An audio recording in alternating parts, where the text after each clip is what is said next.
Hello dears, welcome to our channel hop academy. তোমাদের সকলকে স্বাগত জানাই আজকের এই ক্লাসে। আমাদের যে নেট সেটের উপলক্ষকে সামনে রেখে এই যে আমাদের সিরিজ চলছে, এটা তোমরা দেখতেই পাচ্ছ প্রায় প্রতিদিন সন্ধ্যা 6টা থেকে। তো আজকে তোমাদের পেপার 2 এর যে এডুকেশনের নেট সেট, তো তারই আমরা পিওয়াইকিউ করব। ডাব্লিউবি সেটের যে পিওয়াইকিউ, সেই পিওয়াইকিউ করব। এর আগের দিনই ক্লাসটি আমাদের হয়েছিল, বাট কোনো টেকনিক্যাল কারণের জন্য এই ক্লাসটিকে আমরা একটু অফ রেখেছিলাম। তো আজকে তারই কন্টিনিউয়েশন করব। সো আমরা কিন্তু এই প্রথম থেকে, যে ওই দিন ক্লাস একটু সমস্যা হয়েছিল, যার দরুন আমরা প্রথম থেকে কোশ্চেনগুলোকে করব এবং তার সাথে আমরা এক্সপ্লেনেশনও দেখব। ঠিক আছে? সো তোমরা অবশ্যই, যদি কারো কোয়ারি থাকে অ্যাডমিশন সম্পর্কে, তাহলে অবশ্যই তোমরা এই নাম্বারে কন্ট্যাক্ট করতে পারবে। আর আগামী সেশনের জন্য আমাদের অবশ্যই অ্যাডমিশন চলছে, তো তোমরা এখানে অ্যাডমিশন কোয়ারির জন্য তোমরা ফোনও করতে পারবে এবং অ্যাডমিশন হতে পারবে অফলাইন এজ ওয়েল এজ আমাদের অনলাইন অ্যাডমিশন চলছে। আর তোমাদের মক টেস্টের জন্য সামনে মক টেস্টের জন্য মানে মেগা মক টেস্ট আমাদের অনুষ্ঠিত হতে চলছে। তো সেই মেগা মক টেস্টের জন্য তোমরা কিন্তু এই নাম্বারে কল করে কিভাবে জয়েন হবে না হবে তোমরা কিন্তু সেটা জানতে পারো এবং এই লাভটা তোমরা উঠাতে পারো। ঠিক আছে? So WB set PYQ 21st সেটের যে এই আমরা ক্লাস শুরু করব। আমি আগে বলে দিচ্ছি, পিওয়াইকিউ করার সাথে সাথে আমরা পিওয়াইকিউর বাকি অপশনগুলোকে এক্সপ্লেনেশন করব, কেন সেই অপশনটাকে হলো না, এবং সে সম্পর্কে যেগুলো নতুন নলেজ আমার মনে হয় তোমাকে দেওয়ার, যে এটা তোমাকে জানা প্রয়োজন, তাহলে এটাই অবশ্যই এটাকে আমরা জানবো। ঠিক আছে? সো আজকের আমরা প্রথম কোশ্চেন স্টার্ট করে দিচ্ছি। So in the Indian perspective, who wrote man and his habitation a study of social ecology. দেখো, এটা বিশেষ করে রট মেমোরাইজেশনের আমার একটা কোশ্চেন। কিসের? রট মেমোরাইজেশনের কোশ্চেন। তো এখানে অতটা কোনো তোমার আন্ডারস্ট্যান্ডিং করার কিছু প্রয়োজন নেই। জাস্ট আমার এটা কে লিখেছিলেন, কি হচ্ছে, এটা আমাকে একটু জানতে হবে, বাস্ট এইটুকুই। ক্লিয়ার? এই হচ্ছে আমাদের এখানকার মেন বিষয়। ক্লিয়ার?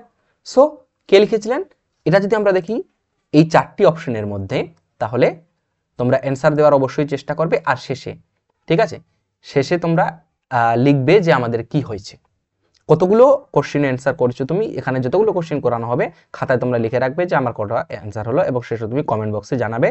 এবং কিভাবে আমরা ক্লাসকে উন্নত করতে পারবো, যদি তোমার কোনো সাজেশন থাকে তাহলে সেটাও জানাবে। ঠিক আছে? এটা হচ্ছে আমাদের রাধাকমল মুখার্জি। কে আমাদের? রাধাকমল মুখার্জি। কে? Radhakamal Mukherjee. Man and his habitation, a study of social ecology. তাহলে এটা তোমাকে একটু রোট মেমোরাইজেশন করা প্রয়োজন, বাস, এর থেকে আর বেশি কিছু প্রয়োজন কিন্তু নেই। কথাটা বুঝতে পারলে আমার? সো নেক্সট আমরা কোশ্চেন দেখছি, question number 2। Which of the following represent most appropriate self-correlation coefficient in the context of reliability?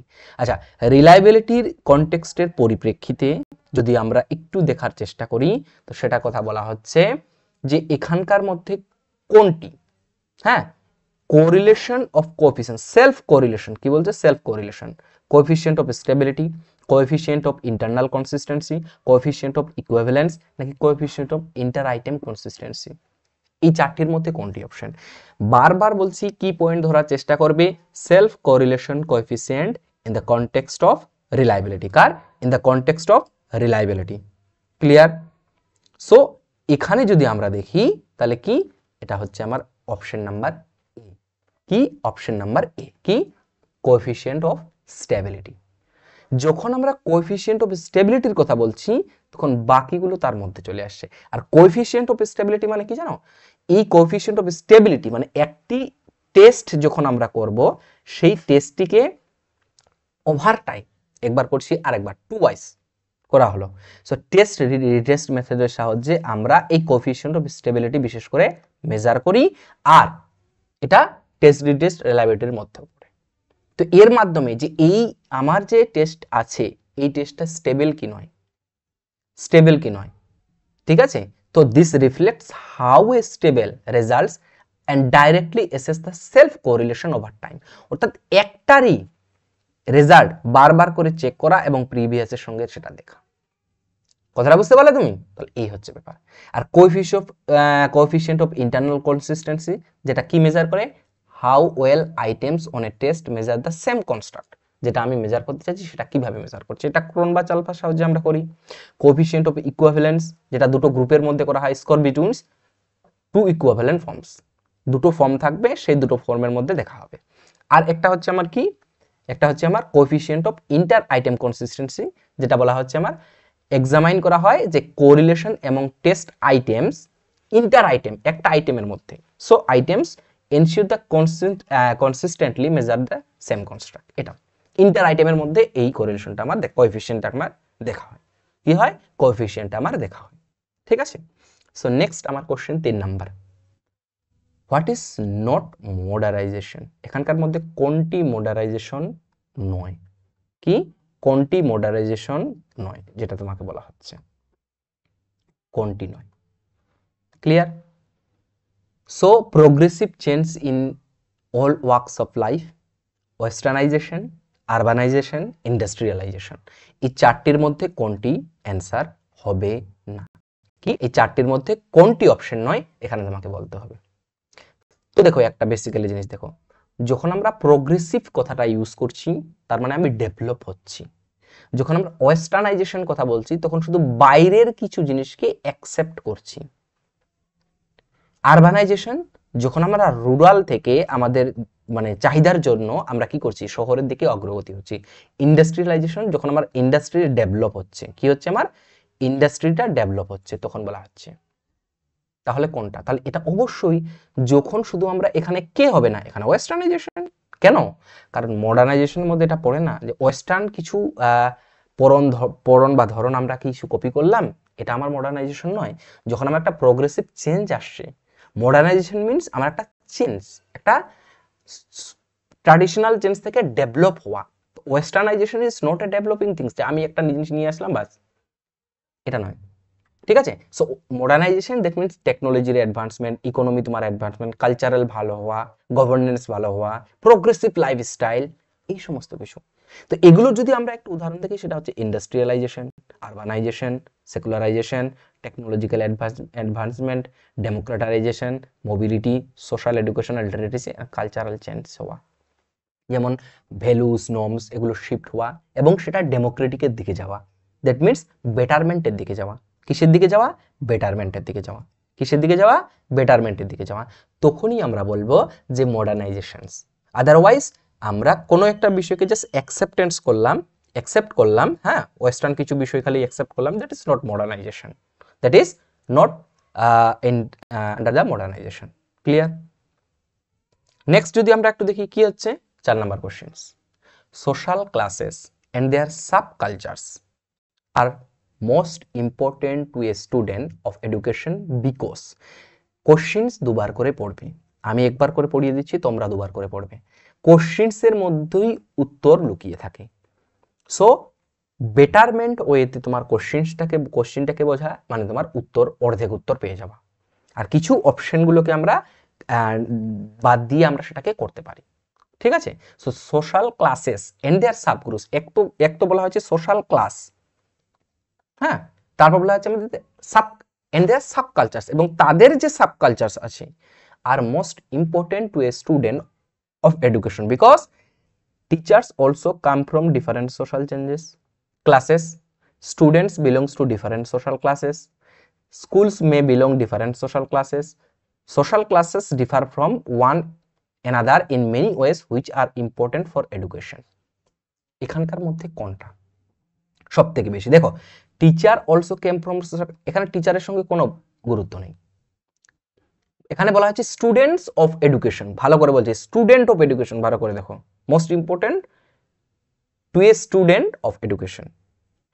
Students belong to different social classes হতে পারে, স্কুলস মে, স্কুলের সাথে কোনো ব্যাপার না, social classes differ from one another in many ways which are important for education. তাহলে এখানকার যদি অ্যান্সার হয় অবশ্যই 4 নাম্বার। দেখো সোশ্যাল ক্লাসেস, অবশ্যই যখন আমরা একটা ক্লাসের কথা বলছি, সেই ক্লাসটা ডিফার করছে ফ্রম ওয়ান, একটা থেকে আরেকটা ডিফার করছে, ইন মেনি ওয়েজ, বিভিন্ন দিক থেকে ডিফার করতে পারে, হ্যাঁ, many ways which are important, এবং এটা কি, এটা একটা ইম্পর্টেন্ট কার ক্ষেত্রে, এডুকেশন ক্ষেত্রে, কার, এডুকেশনের ক্ষেত্রে একটা একটা কিন্তু বিশাল ইম্পর্টেন্ট। কারণ স্টুডেন্টের যে সাব গ্রুপ সোশ্যাল গ্রুপস সেটা জানা কিন্তু বিশাল ইম্পর্টেন্ট, কথাটা বুঝতে পারছো, সেটা বিশাল ইম্পর্টেন্ট। নেক্সট আমরা কোশ্চেন দেখব, which of the following is an inferential statistics. দেখো দুই ধরনের স্ট্যাটিস্টিক্স আছে, একটা হচ্ছে আমাদের ইনফারেন্সিয়াল স্ট্যাটিস্টিক্স আর একটা হচ্ছে আমাদের ডেসক্রিপটিভ। কি আছে? ডেসক্রিপটিভ, কথা বুঝতে পারলে? ডেসক্রিপটিভ স্ট্যাটিস্টিক্স আছে, ডেসক্রিপটিভ আর একটা হচ্ছে আমার ইনফারেন্সিয়াল। সো ডেসক্রিপটিভে কি দেখানো হয় নরমালি ভাই বলো?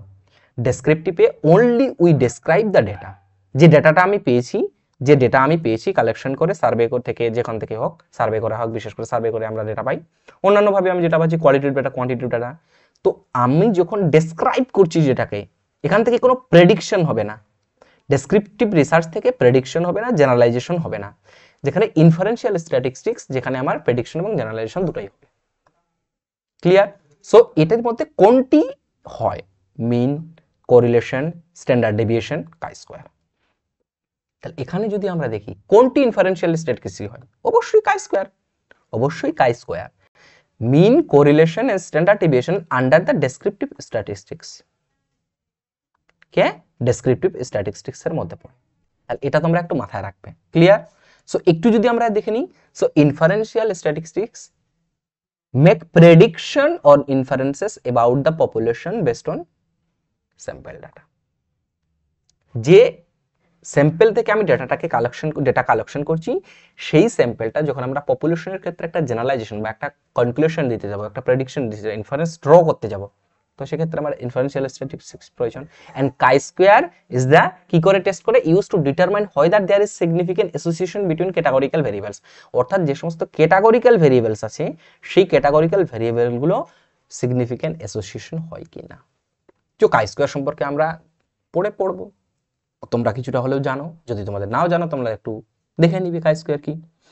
মিন, এটা সেন্ট্রাল টেন্ডেন্সি, যেটা ডেসক্রিপটিভ স্ট্যাটিস্টিক্সের মধ্যে। কোরিলেশন, অনলি দুটো ভেরিয়েবলের মধ্যে রিলেশনশিপ দেখা, যেরকম আমরা দেখছি ইন্টেলিজেন্সের এবং ক্রিয়েটিভিটির মধ্যে কোনো রিলেশনশিপ আছে কিনা, এই দুটো। স্ট্যান্ডার্ড ডেভিয়েশন, এটা একটা মেজার অফ ডিসপারশন বা ভেরিয়েবিলিটি, আমরা বলি ভেরিয়েবিলিটি বা ডিসপারশন, এবং এটা ডেসক্রিপটিভ স্ট্যাটিস্টিক্সের একটা পার্ট। কিসের পার্ট? এটা একটা ডেসক্রিপটিভ স্ট্যাটিস্টিক্সের আমার পার্ট।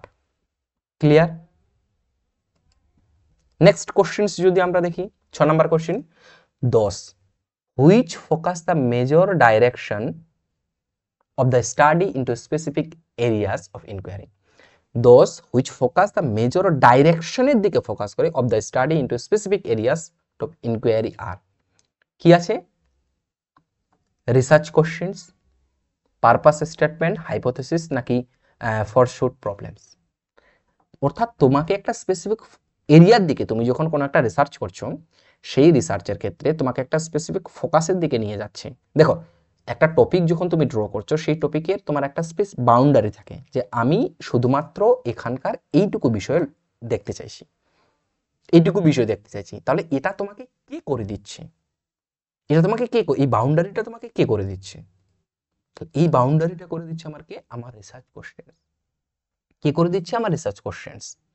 যে কোশ্চেন্স ড্র করে আমি, যে কোশ্চেন্স করে আমি দেখতে পাবো যে আমার রিসার্চের ডাইরেকশন কোন দিকে এবং আমি কতটুকুর মধ্যে সীমাবদ্ধ থাকবো, আমার স্পেসিফিক এরিয়া কতটুকু। তুমি কন্যাশ্রী নিয়ে মনে করো রিসার্চ করছো, তাহলে সেই কন্যাশ্রীর রিসার্চের জন্য তুমি কি করবে? তুমি কন্যাশ্রীর ইম্প্যাক্ট দেখতে চাইছো কোথায়? বাল্যবিবাহের প্রতি, যে সেটা কমছে না বাড়ছে। তাহলে তুমি তোমার কোশ্চেন্স কি? ইজ কন্যাশ্রী প্রকল্প impact on to is Kanyashree প্রকল্প ইনফ্লুয়েন্স টু reduce क्या reduce কি reduce the child marriages। তোমার এটা কোশ্চেন্স, এবং তুই অন দ্য বেসিস অফ সেটা তুমি দেখে ডেটা কালেকশন করবে। পারপাস অফ দ্য স্টেটমেন্ট মানে কি? অনলি স্টেটমেন্টটাকে দেখা, যে কি, যে একটা জেনারেল ডাইরেকশন, ইন্টেন্ট, তোমার রিসার্চের ইন্টেন্ট কি, একটা জেনারেল ডাইরেকশন প্রোভাইড করে। হাইপোথেসিস কি? On the basis of research questions, on the basis of our purpose or the objectives, we established our hypothesis।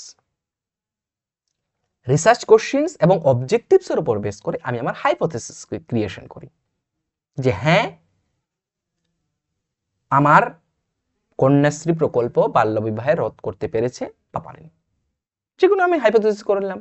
Data collection করলাম, আমি কনক্লুশন ড্র করলাম, তখন আমার কি হয়ে গেল, হাইপোথিসিস হয় ট্রু হবে, হাইপোথিসিস হয় অ্যাকসেপ্ট হবে, না হলে রিজেকশন হবে। সো ফোরশুট প্রবলেম যেটা বলা হচ্ছে সেটা হচ্ছে কি বলতো, এটা একটা যে তোমার রিসার্চের পটেনশিয়াল ইস্যু অর্থাৎ চ্যালেঞ্জেস গুলো কি কি, এটাকে বলা হয় ফোরশুট প্রবলেমস। ঠিক আছে, ঠিক আছে, এইগুলো ব্যাপার।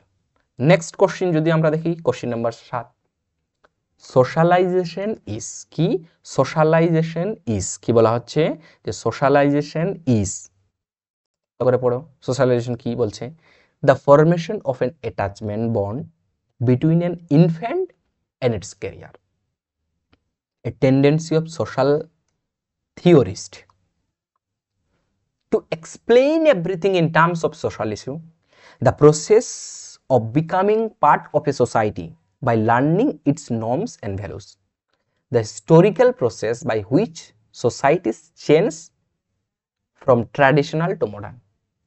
এখানকার মধ্যে কোনটা সোশ্যালাইজেশনের কাজ কি, সোশ্যালাইজেশন এখানে কোনটা বোঝায়, তোমরা অ্যান্সার অবশ্যই দেওয়ার চেষ্টা করবে।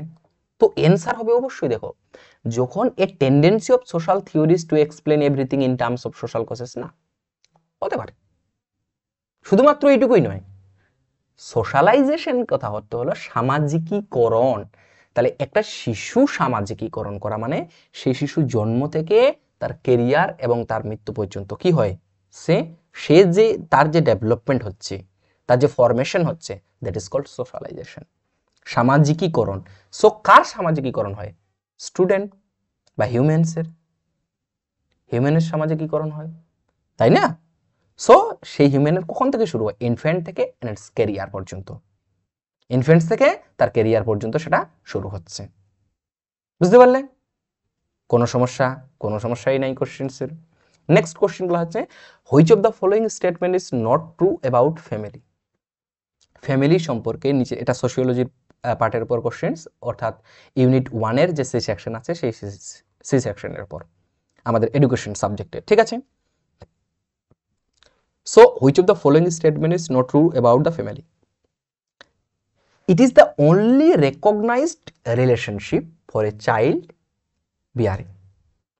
It is the only institution of a society which caters to the development of child personality. It is essential agency for socializing and rearing the child.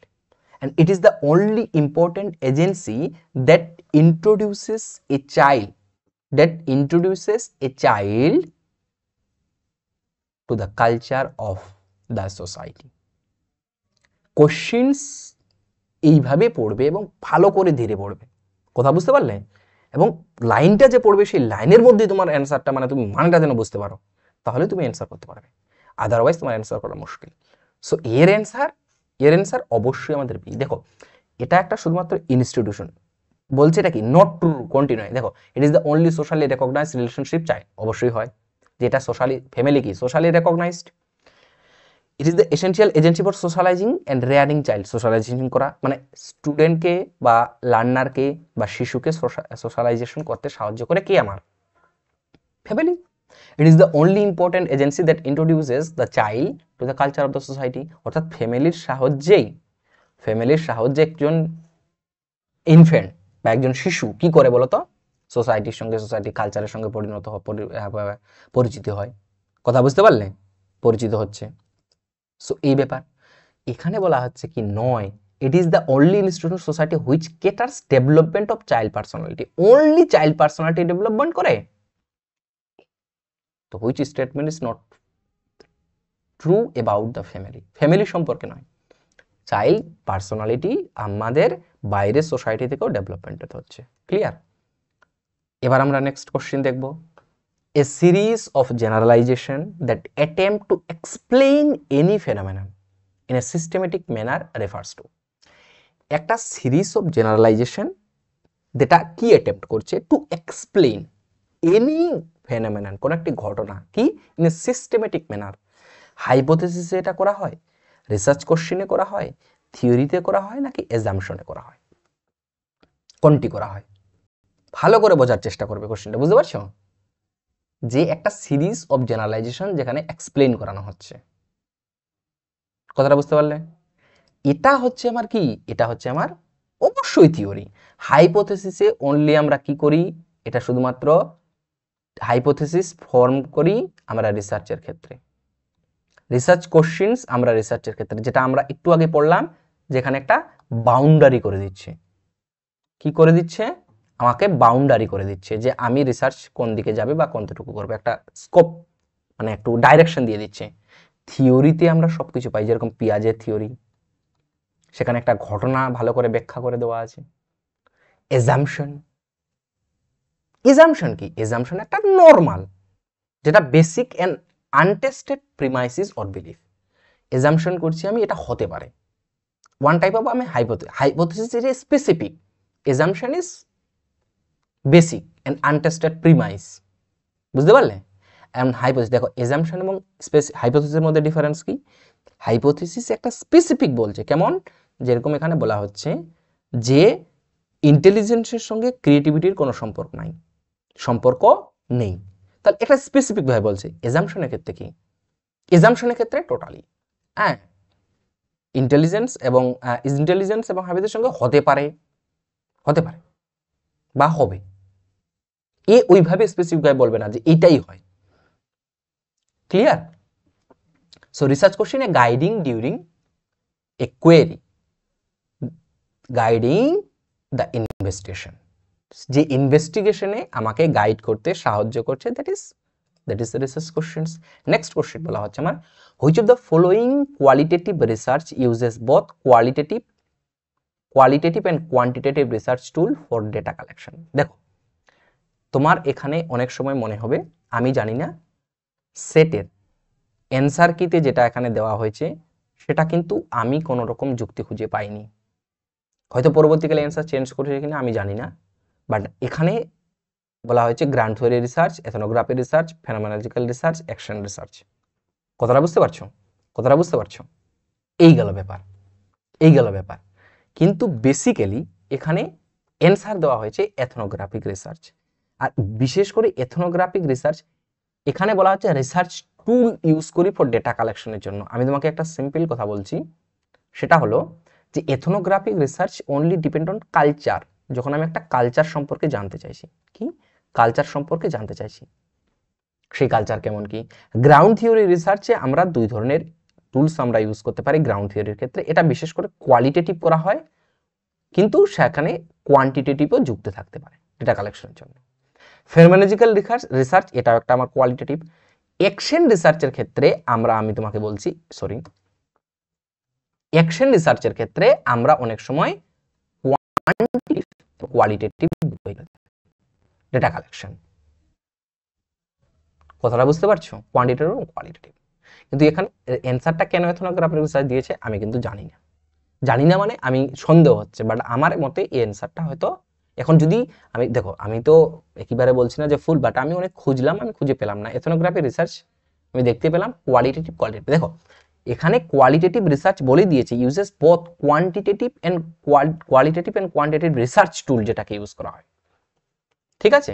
But আমি কিন্তু এটা এখানে অ্যান্সার হওয়ার কথা ছিল অ্যাকশন রিসার্চ, ঠিক আছে। তো যদি তোমাদের কাছে এটা কোনো এক্সপ্লেইন থাকে তাহলে তোমরাও দিবে, কারণ আমি বলছি না যে আমি সব জানি, বাট আমিও তোমাদের মতোই শিখছি, ঠিক আছে, ঠিক আছে। সো এটা, সো গ্রাউন্ড থিওরি রিসার্চ যদি আমরা দেখি, বিশেষ করে ইন্ডাকটিভলি রিসার্চ আমাদের হয়ে থাকে। এথনোগ্রাফি বিশেষ করে একটা গ্রুপ অর্গানাইজেশনের কালচারস বোঝার জন্য। Action research, researcher and participant collaboratively link with theory to practice the social science, এটা অনেক সময় কোয়ান্টিটেটিভ এবং কোয়ান্টিটেটিভ ভাবে ডেটা কালেকশন করা হয় থাকে। ফেনোমেনোলজিক্যাল রিসার্চ কি, একটা ঘটনা সম্পর্কে আমার ইনভেস্টিগেট করা, মানে interpreting the participant life experiences, অর্থাৎ কোনো একটি ঘটনা বা কোনো একটি যে সমস্ত ব্যক্তি আছেন তাদের যে বসবাসকারীর যে এক্সপিরিয়েন্সেস সেখান থেকে আমি গেদার করছি, বিশেষ করে কোয়ালিটেটিভ। নেরেটিভ রিসার্চ যেটা আমার বলা হচ্ছে সেটা কি বলতো, নেরেটিভ রিসার্চ স্টোরিজ টেলিং এর মাধ্যমে, ঠিক আছে, যে researcher examine how stories are told to understand how participant perspective make sense of their experiences. অর্থাৎ নেরেটিভ রিসার্চ মানে আমি বলতে পারবো এটা মানে কাহিনীর মতো, যেখান থেকে আমি কালেকশন করছি, রবীন্দ্রনাথ ঠাকুরের ক্ষেত্রে দিকে যদি দেখি আমরা, তাহলে কি হবে, একটা নেরেটিভ রিসার্চ হবে, আমি সেখান থেকে একটা কনক্লুশন ড্র করছি, এটা একটা কাহিনী আকারে, ঠিক আছে, কাহিনী নিয়ে। চল নেরেটিভের ক্ষেত্রে হলো questions number 11, identify a quasi group among the following. Quasi group বলা হচ্ছে status quo, trade union, mob, crowd. Mob, crowd, quasi group. দেখো এখানকার যদি আমরা অ্যান্সার দেখি না, তোমরা অ্যান্সার অবশ্যই দিবে, এখানকার অ্যান্সার দেখি আমরা কি জানো, এখানে দুটোই অ্যান্সার দিয়েছে, মব এবং ক্রাউড। স্ট্যাটাস গ্রুপস এবং ট্রেড ইউনিয়ন এটা নয় কোয়াশি গ্রুপের মধ্যে। কেন তোমাকে আমি বলছি, দেখো কোয়াশি গ্রুপ মানে হচ্ছে কি বলো, একটা আনঅর্গানাইজড, লুজলি অর্গানাইজড, মানে আমরা নর্মালি ভাবে বলে থাকবো কোয়াশি গ্রুপ মানে বিশেষ করে বলা হচ্ছে একটা আনঅর্গানাইজড গ্রুপ অফ পিপল বা group of individuals who lack structure, roles, establishing norms, but may have some common focuses or interaction. Quasi group are often temporary, lack of stable relationship. Quasi group মানে হঠাৎ করে মনে করো যে তুমি 2-4 জন হয়তো এক জায়গায় জমা হলে বাস 10 জন 15 জন এক জায়গায় জমা হলো। স্ট্যাটাস গ্রুপস কি, এটা একটা organized social groups. Trade union একটা organized social group, but quasi group বলা হচ্ছে কোনটা, যেটা মব। আমরা বলি না স্পন্টেনিয়াসলি কোনো একটা গ্রুপ যখন ফর্ম হয় সেটা মব, এবং আমরা এই ক্ষেত্রে একটা মব লিঞ্চিং শব্দ শুনি, যেটা মব লিঞ্চিং শব্দটাকে অনেক সময় আমরা শুনছি, রিসেন্টলি আমরা নিউজে এই শব্দটাকে শুনতে পাই। সো সেখানে স্পন্টেনিয়াসলি কিছু গ্রুপ অফ লোক ফর্ম হয় এবং একটা ঘটনা এবং একটা non formal, no formal group structure হঠাৎ করে হয়ে যায়, ঠিক আছে। এটা রাস্তা দিয়ে কেউ যাচ্ছে, কোনো কিছু ঘটনা হয়ে গেল, সবগুলো গ্রুপ। আর আমাদের যদি দেখা যায় মানে এই বাড়িতে একটু ঝগড়া হচ্ছে বা আমার বাড়িতে কোনো কিছু হচ্ছে, হ্যাঁ, উকি দিয়ে এরকম করে দেখা কি হচ্ছে কি হচ্ছে কি হচ্ছে কি হলো কি হলো কি হলো কি হলো কি হলো এরকম করে দেখা, কথা বুঝতে তো, তো ওটা বলে যাই বলা হচ্ছে মব, ঠিক আছে। ক্রাউড কিন্তু একটা ওই ধরনেরই মবেরই একটা নিউট্রাল অর প্রেসিভ, এটা মবেরই মতোই একটা ছোট্ট। So mobs are generally seen as a active and emotionally charged. যখন মব বলা হয় তখন বলা হচ্ছে যে তারা কি, মব গ্রুপ কি, জেনারেলি অ্যাক্টিভ থাকবে ওই সময় এবং spontaneously charge, often fitting definition of a quasi group closely. কথাটা বুঝতে পারলে? So status group, trade union, that is basically organized. এবার দেখো দেখো আমরা আলোচনা করছি কোশ্চেন্স, তার সাথে সাথে মাথায় রাখবে বাকি অপশনগুলোকে দেখছি। এটা একটা মেন বিষয়, যেটা আমার মনে হয়েছে তোমাকে এই জিনিসটা জানা দরকার, জানা প্রয়োজন, আমি ওটাকে করাচ্ছি। কথাটা বুঝতে পারলে? তাহলে এটা সো নট অনলি কোশ্চেন্স করা, সেই কোশ্চেনের সঙ্গে আমার আন্ডারস্ট্যান্ডিংটাকে ক্লিয়ার করা। কি করা? আমার আন্ডারস্ট্যান্ডিংটাকে ক্লিয়ার করা। বুঝতে পারছো? সো কোশ্চেন্স দেখো 12 number, the first step of অষ্টাঙ্গিক মার্গ, সম্যক সংকল্প, সম্যক বাক্য, সম্যক স্মৃতি, সম্যক দৃষ্টি। এটার মধ্যে প্রথম স্টেপ কোনটা? সো অষ্টাঙ্গিক মার্গ মানে 8টা আছে, নামটা শুনে বুঝতে পারছো অষ্টাঙ্গিক মার্গ। এবং এটা কোন ফিলোসফির? বৌদ্ধিজম। যদি আমরা দেখি কে, সম্যক দৃষ্টি, যেটা আমরা কি বলে থাকি, সম্যক দৃষ্টি মানে দেখা, সঠিক চোখে, রাইট আন্ডারস্ট্যান্ডিং, সরি, যেটা আমরা সম্যক দৃষ্টি তো আছে, এটাকে আমরা সম্যক ধীতি বলে থাকি। ধীতি প্লাস দৃষ্টি, রাইট আন্ডারস্ট্যান্ডিং, যেটা ইংলিশে হচ্ছে কি দৃষ্টি, হলো দৃষ্টি এবং ধীতি। দেখো নেক্সট হচ্ছে কি আমার right thought, 3 number right speech, 4 number right action, 5 number right livelihood 5-6 number right effort, 7 number right mindfulness, আর 8 নাম্বার হচ্ছে রাইট কনসেন্ট্রেশন। থট সংকল্প, স্পিচ বাক্য, অ্যাকশন কর্মা, লাইভলিহুড আজীবা, এফোর্ট ব্যায়াম, সম্যক ব্যায়াম, মাইন্ডফুলনেস সাথী, সমাধি। কথা বুঝতে পারছো? এবার দেখো যে আমার এটা কিন্তু পরপরই হবে, আর এই দুটোকে বলা হচ্ছে, তোমরা জানি না, এই দুটোকে বলা হচ্ছে আমার, এই দুটো উইজডমের মধ্যে পড়ে। কখনো কখনো কোশ্চেন্স এখান থেকেও জিজ্ঞাসা করা হয়ে থাকে যে এই দুটো কার মধ্যে আসবে, এই দুটো আমার উইজডমের মধ্যে আসে। এথিক্যাল কন্ডাক্ট যদি আমরা দেখি, হ্যাঁ, এথিক্যালি পরিচালনা করা, তাহলে এটা বাক্য, কর্মান্ত্র আজীবা। অ্যান্ড মেন্টাল ডিসিপ্লিনের কথা যদি আসে আমাদের, তাহলে ব্যায়াম সাথী, যেটাকে ইফোর্ট, সাম্য সাথী, মাইন্ডফুলনেস এবং সাম্য সমাধি। ঠিক আছে, এটা তুমি সাম্যা সমাধিও আসতে পারে, বা হচ্ছে তোমার সাম্যক, যে কোনো নাম, ঠিক আছে, সাম্যকও নাম হতে পারে এটা। তো এটার নাম বিভিন্ন সময় বিভিন্নভাবে আসে, তোমাকে একটু মনে রাখার প্রয়োজন। এখানে একটা গ্রুপ অফ চার্ট দেওয়া আছে, যে চার্টটা তোমাকে আশা করি এই চার্টটা থেকে তোমার ক্লিয়ার হবে এবং অনেক জিনিস তুমি এখান থেকে জানতে পারবে।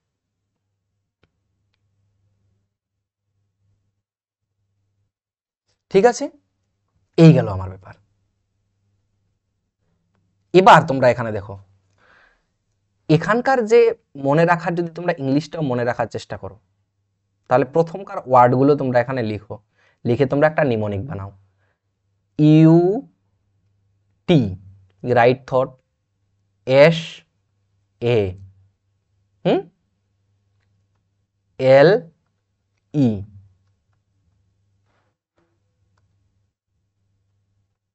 M C, U T S A L E M C, এটা তোমরা একটা নিমোনিক নিজে থেকেই তৈরি করে নেবে, এবং নিমোনিক তৈরি করে তোমরা লিখবে, ঠিক আছে, যে কোনো ভাবে মনে রাখার জন্য, যে কোনো একটা, এবং ঠিক আছে, নিমোনিক তৈরি করবে এবং সেটাকে লেখার চেষ্টা করবে যাতে তোমার মনে রাখা, কারণ পরপর আসছে। Clear? Question number 13, in which of the research an individual himself or herself, in which of the research, এখানকার কোন রিসার্চের মধ্যে একজন individual himself or herself is both investigator and consumer of his own research. এখানকার মধ্যে কোন research কথায় বলা হয়েছে যে ওই ব্যক্তি হচ্ছে কনজিউমার, ইনভেস্টিগেটর নিজেই, আবার নিজেই consumer of his own research, তার নিজের রিসার্চের ক্ষেত্রেই। কোন রিসার্চে এটা হয়? ইন্টারেস্টিং বিষয়। Census study, evaluation research, action research, fact finding research, কোনটি? সেন্সাস স্টাডিতে কি করা হয় আমার? শুধুমাত্র পিপল, জনগণনা। ইভালুয়েশনে কি করা হয় আমার? শুধুমাত্র আমি কোনো একটা বিষয়ের ইভালুয়েট করছি, কতটা কার্যকর হয়েছে, কতটা কার্যকর হয়েছে সেটা। অ্যাকশন রিসার্চে আমরা কি করি? ইমিডিয়েট কোনো প্রবলেমের সলিউশন সমাধান করি, ইমিডিয়েট সলিউশন সমাধানের জন্য আমরা অ্যাকশন রিসার্চ করে থাকি। অ্যাপ্লাইড রিসার্চ কখন করে থাকি? যখন কি করে থাকি, থিওরিকে যখন আমরা কি করতে চাইবো, ইমপ্লাই করতে চাইবো, সেই ক্ষেত্রে আমরা করে থাকি থিওরিকে ইমপ্লাই করতে চাইলে। ফ্যাক্ট ফাইন্ডিং, যখন ঘটনার আমরা কি করছি, ঘটনাকে আমরা কি করছি, দেখছি সঠিকভাবে সেই ঘটনাটা হয় কিনা, ফ্যাক্ট দেখার চেষ্টা করছি, ফ্যাক্ট চেক আমরা অনেক সময় বলি না, ফ্যাক্ট ফাইন্ডিং। দেখো, অ্যাকশন রিসার্চের ক্ষেত্রে যেখানে investigator and consumer of his own research, যেখানে ও কি করে বলতো, নিজেই ইনভেস্টিগেটর, মানে একজন রিসার্চার নিজেই ইনভেস্টিগেট করছে এবং নিজেই কি করছে, সেটাকে সলভ, সলিউশন সমস্ত করছে। দেখো, action, the researcher is directly involve in the study.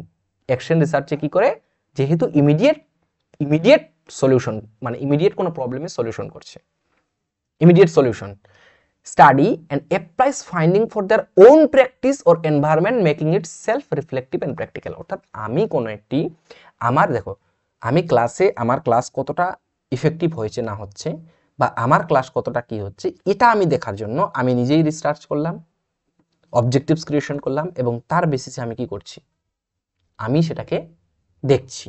তার আমি ওখানে ওই টার্মসটাকে অ্যাকচুয়ালি বলা হচ্ছে যে আমি এখানে অ্যাকচুয়ালি আমি রিসার্চার এবং আমি প্র্যাকটিস করছি। অ্যাকচুয়ালি হচ্ছে কনজিউমার অ্যান্ড রিসার্চার্স, দুটোকেই বলা হচ্ছে, আর বাকিগুলো তো আমি বলেই দিলাম। কোশ্চেন নাম্বার 14, কি?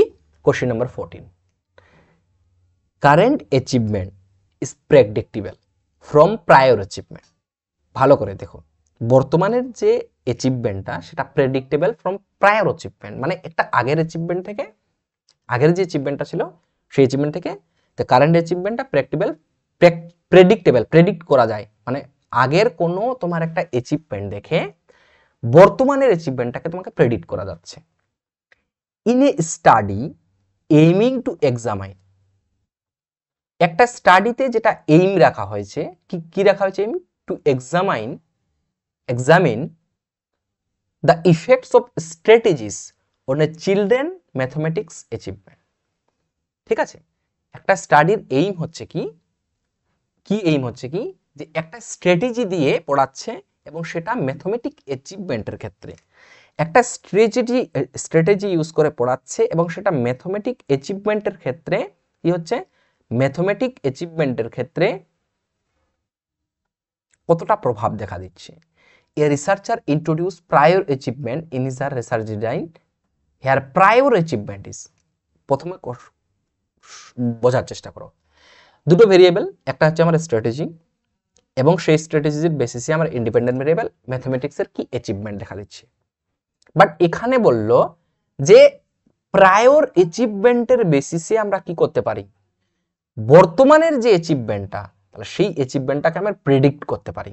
তাহলে এখানে প্রায়র অ্যাচিভমেন্টটাকে কি বলা হয়, একটা ম্যানিপুলেটিভ ভেরিয়েবল, একটা কন্ট্রোল ভেরিয়েবল, প্রেডিক্টর ভেরিয়েবল নাকি মডারেটর ভেরিয়েবল? বোঝার চেষ্টা করো, বুঝিয়ে ভালো করে অ্যান্সারটা দেওয়ার চেষ্টা করো, অ্যান্সারটা নোট করার চেষ্টা করো এবং তোমরা লিখবে 14 নম্বর কোশ্চেনের অ্যান্সার তোমার কি হয়েছিল। সো এটা যদি আমরা দেখি বুঝতেই পেরেছি এটা হচ্ছে আমার কন্ট্রোল ভেরিয়েবল, যেটাকে আমি কন্ট্রোল করতে পারছি। কি করতে পারছি, আমি কন্ট্রোল করতে পারছি। সো ম্যানিপুলেটেড ভেরিয়েবল, যেটাকে আমরা টিচিং স্ট্র্যাটেজি, যদি আমাকে টিচিং স্ট্র্যাটেজিটা কি বলা হতো, এটা ইন্ডিপেন্ডেন্ট ভেরিয়েবল, আর যে ভেরিয়েবলকে আমরা ম্যানিপুলেট করতে পারি টিচিং স্ট্র্যাটেজিটা।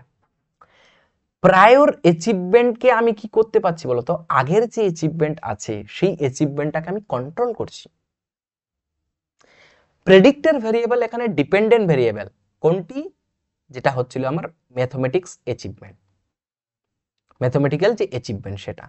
আর মডারেটর ভেরিয়েবল হচ্ছে কোনটা, যে এই variable that influence the strength direction relationship to others variables. Moderator মানে মনে করো সামনে এনভায়রনমেন্ট চলে আসলো, এই এনভায়রনমেন্ট গুড এনভায়রনমেন্ট আছে, সেই এনভায়রনমেন্টটা আরো অ্যাচিভমেন্ট করতে সাহায্য করলো, বা যে স্ট্র্যাটেজি ছিল সেই স্ট্র্যাটেজির সাথে আরো কিছু ইকুইপমেন্ট আমি এড করলাম, যে ইকুইপমেন্টের দরুন কি করতে পারছি, আমি যে ইকুইপমেন্টের দরুন আমি সেখানে কি করতে পারছি, তার অ্যাচিভমেন্টটা আরো বেটার হচ্ছে, যে ইকুইপমেন্টটা ইউজ করে তার অ্যাচিভমেন্টটা আরো বেটারমেন্ট হচ্ছে। Clear? Clear? Question number 15, question number 15 দেখো, who believes in the doctrine of Anekantavada and শ্বেতবাদ? কে বিশ্বাস করত, বৌদ্ধইজম, জৈনিজম, সাংখ্য, বেদান্ত? খুবই সহজ কোশ্চেন্স। অনেকান্তবাদ যখনই নাম আসবে তখনই অবশ্যই তোমরা জানো শ্বেতবাদ, অনেকান্তবাদ, জৈনিজম। কি জৈনিজম, যেটা আমরা জানি, ঠিক আছে, তোমরাও আশা করি জানো। অনেকান্তবাদ মানে কি বলতো, ডক্টরিন অফ মাল্টিপ্লিসিটি, আর শ্বেতবাদ মানে ডক্টরিন অফ কন্ডিশনালিটি, যেটাকে বলা হয়। দেখো মাল্টিপ্লিসিটি মানে বলা হচ্ছে, এখানে বিশেষ করে বলা হচ্ছে, দেখো এই কনটেক্সটে অনেকান্তবাদ মানে the concept emphasizes reality is complex, মানে বাস্তবিক যেটা, অনেকান্তবাদের একটা হচ্ছে reality is a complex and multifaceted, শুধুমাত্র একটা বিষয় নিয়ে জড়িত নয়। No single view point can capture the whole truth. অর্থাৎ অনেকান্তবাদ মানে দেখো তোমার অপিনিয়ন, আমার অপিনিয়ন, ওর opinion, তাহলে এই পৃথিবীতে সত্য অনেক, এই পৃথিবীতে সত্য অনেক, একটি বিষয় দিয়ে আমরা সত্যতা গ্রহণ করতে পারি না। কেমন উদাহরণ যদি আমরা দেখি, যে একটা blind man, just a blind man touching different parts of an elephants describe it differently, trunk, tail, ear. দেখো যে ব্লাইন্ড ম্যান, সে এলিফ্যান্টটাকে কি করছে, হাত দিচ্ছে এবং হাত দিয়ে সে এক্সপ্লেইন করলো, তারটাও ট্রুথ। যে দেখতে পাচ্ছে সে দিয়ে যে করছে এটাও কি বলতো, এটাও truth. It promotes the intellectual humanity and openness of their viewpoints. অর্থাৎ যখন তোমাকে বলা হলো যে তুমি তোমার মতো করে ব্যাখ্যা করো, অর্থাৎ তোমার ভিউ পয়েন্টটা কি, দেখো আমরা কি বলি নর্মাল ভাবে, একটা উদাহরণ দিই না, যে এই গ্লাসটা অর্ধেক জল ভরা আছে, তার মানে কি অর্ধেক খালি আছে অর্ধেক ভর্তি আছে, কেউ বলছে অর্ধেক খালি আছে, কেউ বলছে অর্ধেক ভর্তি আছে। Anekantavada, reality is a complex and multifaceted, no single view point can capture the whole truth. অর্থাৎ শুধুমাত্র তোমার ভিউ পয়েন্টটাই সঠিক হবে, আর তোমার ভিউ পয়েন্টটাতেই হবে না, অনেক ভিউ পয়েন্ট আছে এই দিক থেকে। যার দরুন আমরা ফিলোসফির ক্ষেত্রে কি দেখি, একটা ভিউ পয়েন্ট নিয়ে চলি না, প্রচুর ভিউ পয়েন্টকে আমরা ব্যাখ্যা করার চেষ্টা করি এবং আন্ডারস্ট্যান্ড করার চেষ্টা করি। কথাটা বুঝতে পারছো? কথাটা বুঝতে পারছো? এই গেল ব্যাপার। হ্যালো, এবার নেক্সট চেষ্টা করছি শ্বেতবাদ, যেটাকে বলা হচ্ছে ডক্টরিন অফ কন্ডিশনালিটি, অর্থাৎ ডিরাইভ ফ্রম ওয়ার্ডটা হচ্ছে শ্বেত, মিনিং পারহ্যাপস, সম্ভবত, ইন সাম ওয়েজ হতে পারে। It asserts that statements are conditionally, বলছে ট্রু কি if it is present in one location, false কি it is absent in another, intermediate কি it is unseen or unknown. দেখো ব্যাপারটা হচ্ছে এরকম, দেখো কি এখানে কন্ডিশনালি মানে বলা হচ্ছে কি, দেখো তুমি হয় বাড়িতে আছো না হলে স্কুলে আছো। ট্রু কি তুমি বাড়িতে আছো, তার মানে ফলস কি তুমি স্কুলে নেই। সেবার বলছে কন্ডিশনালিটি, এক জায়গায় হলে এক জায়গায় নেই। কথাটা বুঝতে পারছো? ফিলোসফির ক্লাস নয়। তো এরপর বলা হচ্ছে আমার question number 16, philosophers are those who are lovers in the vision of truth. This was said by, এটা কিন্তু রট মেমোরাইজেশন একটা কোশ্চেন। ফিলোসোফার কে বলেছে এটা, those who are lovers of the vision of the truth, এটা বিশেষ করে কে বলেছেন, Socrates, Plato, Aristotle, William James. তোমাদের যদি জানা থাকে অবশ্যই অ্যান্সার করবে, না ডাইরেক্ট এটা সক্রেটিস বলেছিলেন। কে বলেছিলেন, সক্রেটিস। তাহলে এটা আমার মেমোরাইজেশনের কোশ্চেন, কি এটা আমার রট মেমোরাইজেশনের কোশ্চেন। কথাটা বুঝতে পারলে? এই গেল ব্যাপার আমার। নেক্সট আমাদের কোশ্চেন অ্যান্সার কি হবে, কোশ্চেনস কি হবে, সরি কোশ্চেন অ্যান্সার বলছি না, কোশ্চেনস কি হবে। দেখো ব্যাপারটা হচ্ছে আমাদের কথা শোনা, আচ্ছা কথা তো শোনা আছে অবশ্যই। Arrange the following 4 notable truths of Lord Buddha in proper sequence and give their answer in the selecting correct chord. Misery is the reality of life. Every misery has a because. Freedom of misery is a possible, and these are remedy of every misery. আমরা বলি না কি আছে, misery is the reality of life, every misery has a cause. আমরা কি বলি, জীবনে দুঃখ আছে, প্রত্যেক দুঃখের কারণ আছে, সেই দুঃখ থেকে রোধ পাওয়ার উপায় আছে। আমরা এই বাংলা শব্দটাকে বলি, ওটাই বলা হচ্ছে তোমার এখানে। সো এটা যদি আমরা একটু কি করি, প্রথমে কোনটা হবে, misery is the reality of life. Answer যদি আমরা দেখি, আশা করি তোমরা অ্যান্সারটা পাবে, সময় দিচ্ছি করে নাও। এর যে অ্যান্সার, দেখো প্রথমে তো আমি বলেই দিলাম misery is the reality of life, মানুষের জীবনের দুঃখ সত্য বা দুঃখ আছে। তারপর বলা হচ্ছে কি, সমস্ত দুঃখের কারণ আছে, আমরা বলি। এন্ড কি, there is a remedy for every misery, তার একটা কি আছে, মুক্তির উপায় আছে। এন্ড ফ্রিডম কি, ফ্রিডমটাই হচ্ছে, freedom from misery is possible, অর্থাৎ মিজারি থেকে মুক্তি পাওয়া সম্ভব। আমরা যেটা লর্ড বুদ্ধার 4টা প্রিন্সিপালস এর কথা আমি যদি সিকোয়েন্স দেখি, তাহলে এটাই খুব একটা কোশ্চেনস হার্ড নয়। এবার দেখো তোমাকে বলা হচ্ছে question number 18, which article provide the right to the minorities to establish and administer educational institution. অর্থাৎ এখানে কোন আর্টিকেলে বলা হয়েছে যে মাইনরিটি যারা আছে, এসসি, এসটি, ওবিসি, তারা তাদের এডুকেশনাল ইনস্টিটিউশন এস্টাবলিশ করতে পারবে। Article 29, article 28, 29, 30 and 32। এটাও আমার কি কোশ্চেনস, আরএম কোশ্চেন, যেটাকে আমরা বলছি রট মেমোরাইজেশন কোশ্চেন। কি বলা হচ্ছে আমাদের, রট মেমোরাইজেশন কোশ্চেনস। ক্লিয়ার? তাহলে এখানে যদি আমরা দেখি কি কোশ্চেনস হবে, আর্টিকেল নাম্বার 30, অ্যান্সার 30। আচ্ছা বাকি আর্টিকেলগুলো আমরা একটু দেখে নিচ্ছি। আর্টিকেল নাম্বার 30 তে বলা হচ্ছে right to establish administer educational institution of their choices. কে, কনস্টিটিউশন মাইনরিটির দিকে এটা দিচ্ছে। আর্টিকেল 28 তে কি করে, prohibits religious instruction in educational instruction funded by state. অর্থাৎ বিশেষ করে যে সমস্ত ইনস্টিটিউশনে স্টেট ফান্ড করে, সেখানে আমি রিলিজিয়াস টিচিং দিতে পারবো না, প্রোহিবিট করা আছে। Article number 29, protect the cultural and educational right of minorities. অর্থাৎ মাইনরিটি যারা আছে তাদেরকে তাদের যে এডুকেশনাল এবং কালচারাল রাইট সেটাকে প্রোটেক্ট করতে হবে, including right two conserve the language এবং কালচার, এবং তাদের যাতে ল্যাঙ্গুয়েজ এবং কালচারটা করে সেটা প্রোটেক্ট করা হয়। Article number 32, allow individuals to move the Supreme Court of enforce their fundamental rights. অর্থাৎ তাদের ফান্ডামেন্টাল রাইটসের জন্য তারা কি করতে পারে, প্রয়োজন হলে তারা সুপ্রিম কোর্টেও যেতে পারে। ক্লিয়ার? এরপরে আমাদের next question number 19, the implication of logical positivism.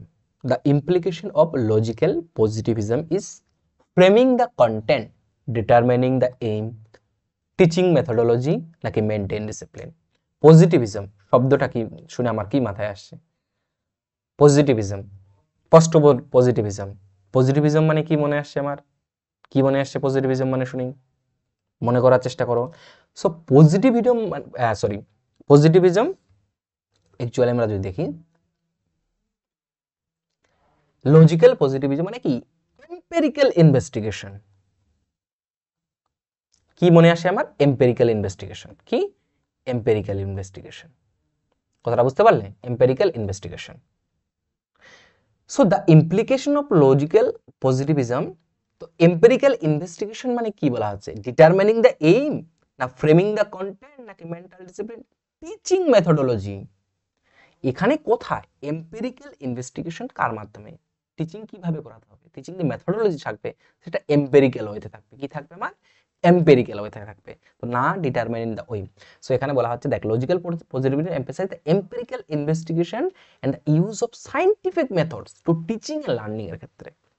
অর্থাৎ scientific investigations, scientific temper create করা কার মধ্যে?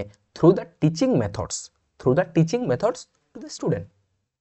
তো যার ফলে বলা হচ্ছে এখানে যে logical positivism is emphasized on the empirical verification and that is also related to logical positivism. কথা বুঝতে পারলে? যেখানে observation, experimentation, learning, encouraging critical thinking যেখানে করা হয়। কথা বুঝতে পারলে? Reliance on evidence based instruction, evidence based instruction. Clear?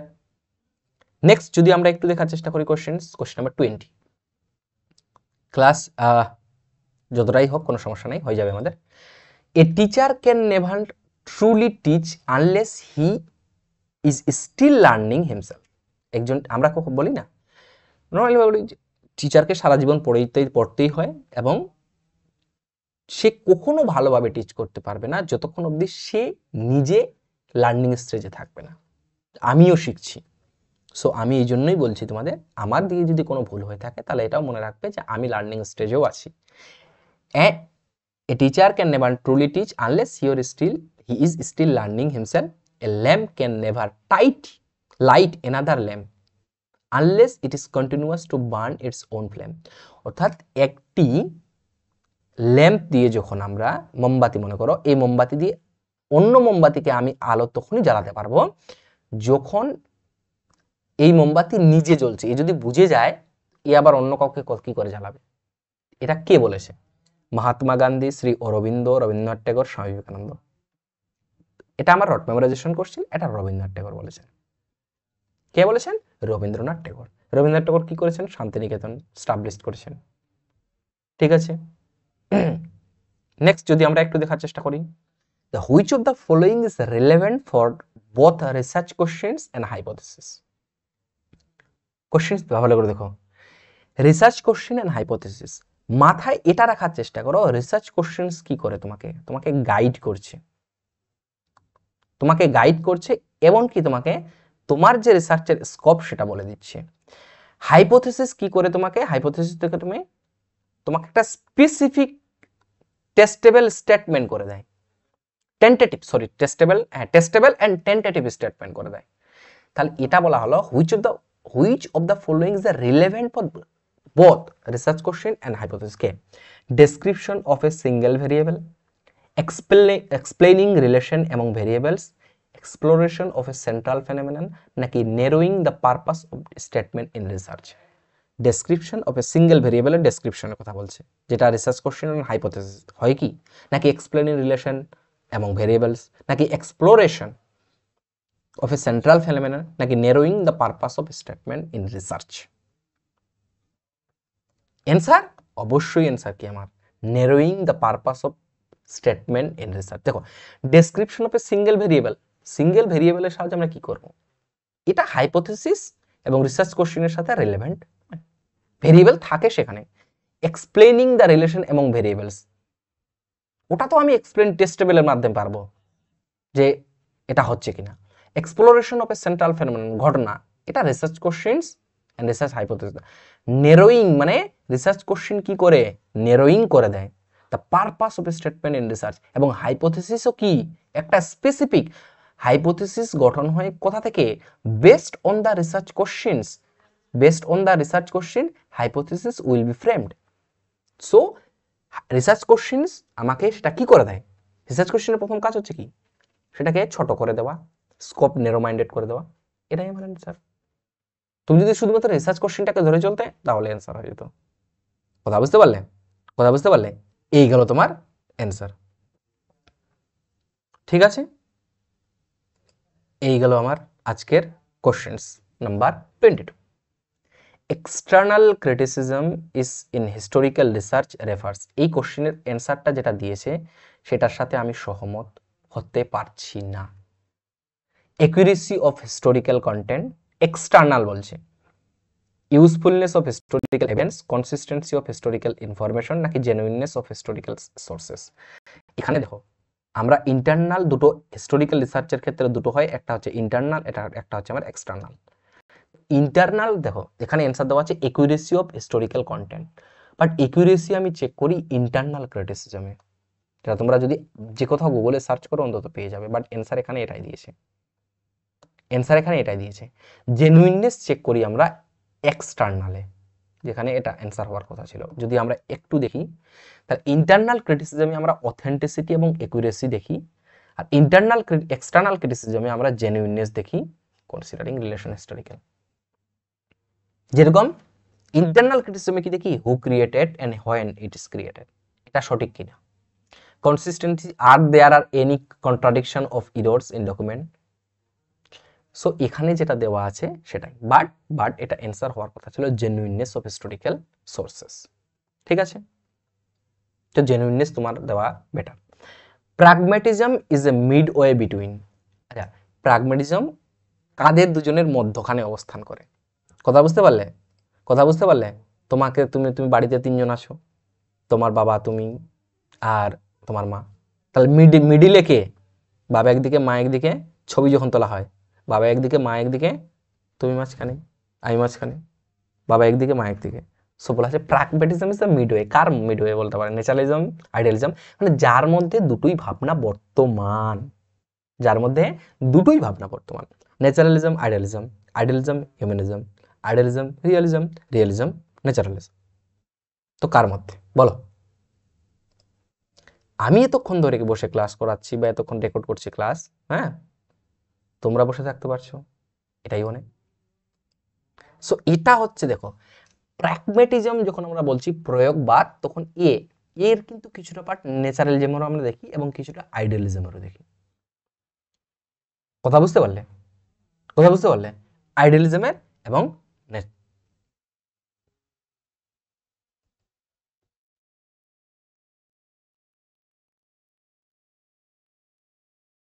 Just এক সেকেন্ড।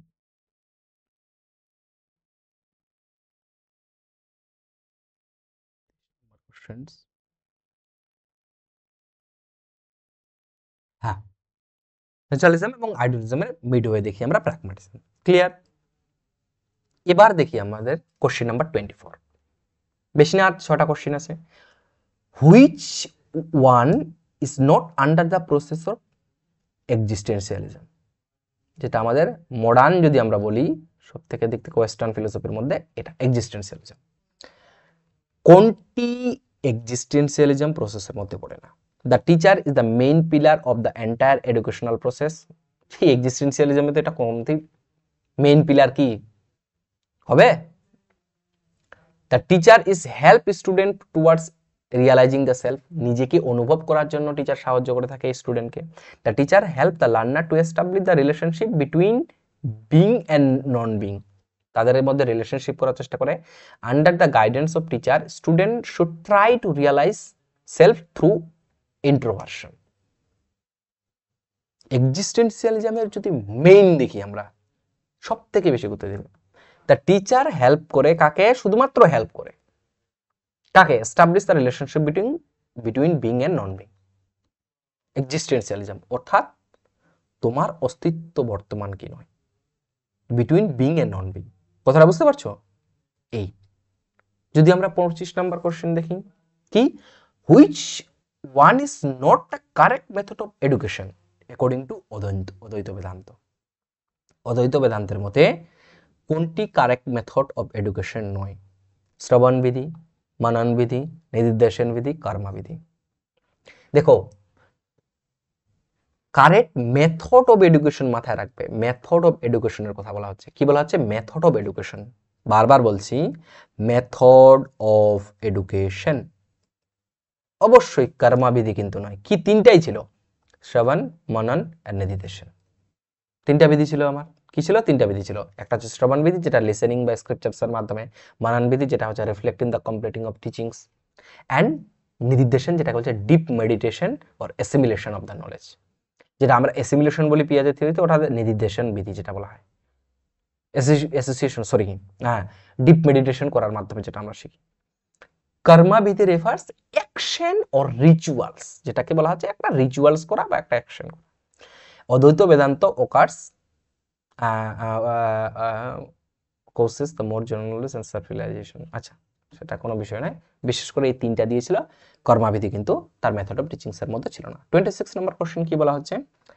যে a distribution of achievement test scores where only few student obtain low score.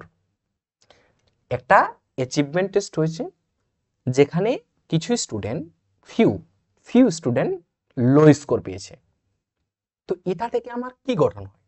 একটা পজিটিভলি স্কিউড ডিস্ট্রিবিউশন, নাকি একটা নন স্কিউড ডিস্ট্রিবিউশন, নাকি নেগেটিভলি স্কিউড ডিস্ট্রিবিউশন, নাকি এ distribution with acceptable skewness?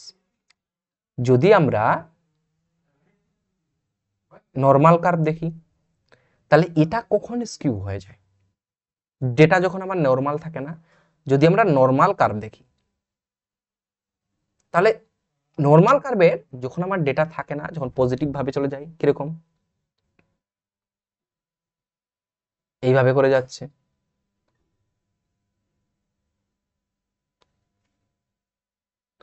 তো এখানে বলা হচ্ছে যদি আমার লো স্কোর পাচ্ছে, তাহলে এটা আমার কি হবে? পজিটিভলি স্কিউড হবে, নাকি নন স্কিউড ডিস্ট্রিবিউশন হবে, নাকি নেগেটিভলি স্কিউড ডিস্ট্রিবিউশন হবে, নাকি distribution of acceptable with skewness? এটা অবশ্যই নেগেটিভলি স্কিউড ডিস্ট্রিবিউশন হবে। পজিটিভলি হলে হাই মার্কস, কি হতো? মার্কস হতো আমার হাই। যেখানে ফিউ স্টুডেন্ট স্কোর লো স্কোর বলা হচ্ছে। দেখো, একটু দেখো, দেখো, যেটা আমার নর্মাল কার্ভের কথা বলছি। কি বলছি? আমার নর্মাল কার্ভের কথা বলছি, সরি, যেটা আমাদের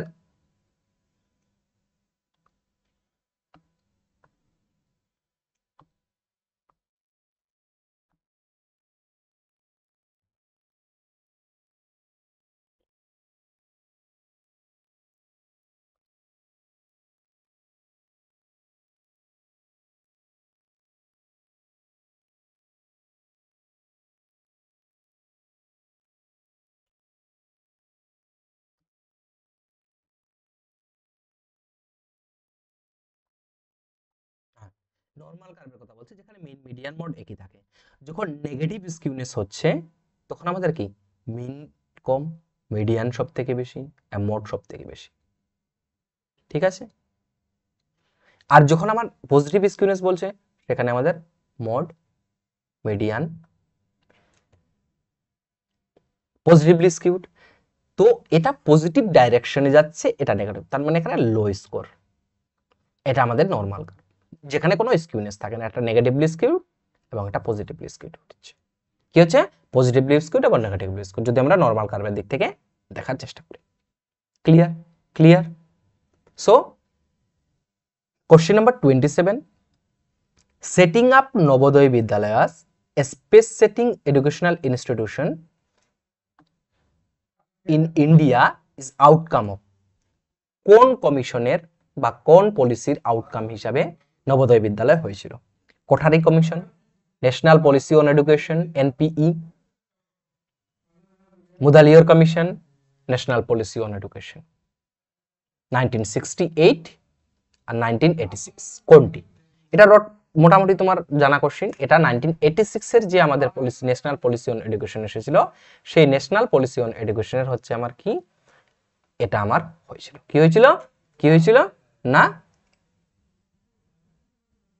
এই যে আমাদের নবোদয় বিদ্যালয়ের যে কনসেপ্ট, সেই কনসেপ্ট এস্টাবলিশড হয়েছিল। নবোদয় বিদ্যালয়ের যে আমাদের কনসেপ্ট, সেই কনসেপ্ট আমাদের এস্টাবলিশড হয়েছিল। ক্লিয়ার? ক্লিয়ার এটা? নেক্সট আমাদের কোশ্চেন্স কি আছে? নেক্সট কোশ্চেন হচ্ছে আমাদের 28 number questions. The basic structure of Indian constitution is based on a combination of following: secular, autocracy, dictatorship, democracy. কোন দুটো? তো এটা তোমরা জানোই অবশ্যই। কি?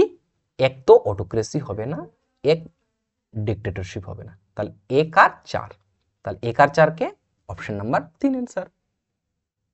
আমাদের কিন্তু অটোক্রেসি নাই। Autocracy that means automatic. Dictatorship that means আমরা নর্থ কোরিয়ার অনেক সময় এক্সাম্পল দিই, কিম জং এর কথা আমরা অনেক সময় বলি। লাস্ট 29 নাম্বার কোশ্চেন্স, যে ethnographic research in education involves, মানে এথনোগ্রাফিক যে রিসার্চ আছে, সেই এথনোগ্রাফিক রিসার্চ আমরা একটু আগে পড়েছিলাম কালচারাল সম্পর্কে। এখানে তার স্টেপটা কি? Generation of hypothesis in a continuing activity, formation of hypothesis is a one step activity, discarding the hypothesis not supported by data during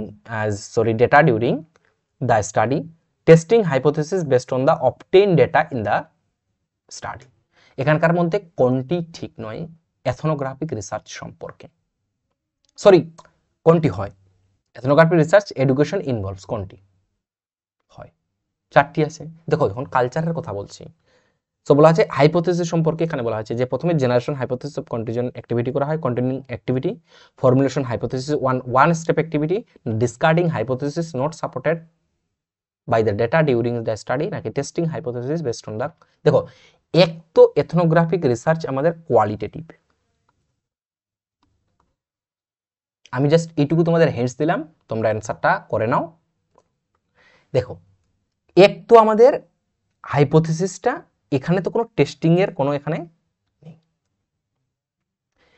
এক number generation of hypothesis a continuing activity, কারণ qualitative রিসার্চে আমরা যখন data collection বা যখন চলতে আসে, যদি আমরা দেখি হাইপোথেসিস সাধারণত জেনারেশন হয় না, বাট যদি এথনোগ্রাফিক রিসার্চের ক্ষেত্রে আমরা যদি ধরি, তাহলে অন দ্য বেসিস অফ চলছে কাজ, চলতে চলতে আমরা এটা আইডিয়া করতে পারি, হ্যাঁ এটা হতে পারে, বা টেন্টেটিভ একটা স্টেটমেন্ট নিয়ে ধরতে পারি। Discarding hypothesis not supported by the data during the study, during বারবার বলছি আমরা ডিউরিং এর ক্ষেত্রে, আর জেনারেশন হাইপোথেসিস কন্টিনিউটি অ্যাক্টিভিটি হয়ে থাকে। এক তো হাইপোথেসিস ফরমেশন বেসিক্যালি সেখানে হয় না।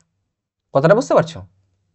নেক্সট আজকের লাস্ট কোশ্চেন্স, অ্যাকর্ডিং টু উপাসম্পাদা, what are the two forms of Brahma? Nirguna, Nirakar and নির্গুণা, সাকার সগুণা, নিরাকার এন্ড সাকার, নিরাকার উইথ নির্গুণা, সাকার উইথ সগুণা। শব্দটা তোমরা আশা করি শুনেছ, আশা করি তোমরা পড়েওছ। এটা অ্যান্সার লাস্ট করো সবাই। আর অবশ্যই বলছি লাইক করবে ভিডিওটাকে, শেয়ার করবে। প্রতিদিন তোমাদের ক্লাস থাকছে, দেখবে অবশ্যই, তোমাদের ক্ষেত্রে এটা অবশ্যই বেনিফিশিয়াল। আমি যতটা পারছি তোমাদের ক্লাস প্রতিদিন, মানে যখনই ফাঁকা পাচ্ছি তখনই আমি তোমাদের এডুকেশনের ক্লাস দিয়ে থাকবো। আর এডুকেশনের ক্লাসটা পেপার ওয়ানের ক্ষেত্রে রিসার্চ যতগুলো কোশ্চিন আছে, হায়ার এডুকেশন যতগুলো কোশ্চিন আছে, সেটা পেপার ওয়ানের ক্ষেত্রে অনেক কাজে লেগে যায়। কথাটা বুঝতে পারছো? তো যার দরুন বলছি, তোমরা যারা পেপার ওয়ানে তারাও কিছুটা করতে পারবে, সেখান থেকে অনেক কোশ্চেনগুলোকে কাজে দেয়। আর যারা এডুকেশন আছে তারা তো অবশ্যই করবে, অবশ্যই ভিডিও শেয়ার করবে। আর তোমাদের অ্যাডমিশন কোয়ারি থাকলে অবশ্যই তোমরা জিজ্ঞাসা করবে এবং এই নাম্বারে কল করবে। দেখো, নিরাকার উইথ নির্গুণা, সাকার উইথ সগুণা, যেটা উপনিষদের ক্ষেত্রে টু ফর্মস অফ কার ব্রহ্মার। Nirakar with Nirguna, Brahma formless without attributes, pure and abstract reality যেটা বলা হয়। আর একটা ওয়ার্ড আছে কি, সাকার উইথ সগুণা, অর্থাৎ Brahma is having a form and with attributes and often represented personal and deity from the worship or devotions. তো এই দুটো লাইন আমার বেশি করে জানার, যে অদ্বৈত উপনিষদের ক্ষেত্রে নির্গুণা, নিরাকার উইথ নির্গুণা, সাকার উইথ সগুণা, যেখানে বলা হচ্ছে যে Brahma is a formless without attributes, আর Brahma is a form and with attributes, সেটা সাকার উইথ সগুণা, নিরাকার উইথ নির্গুণা।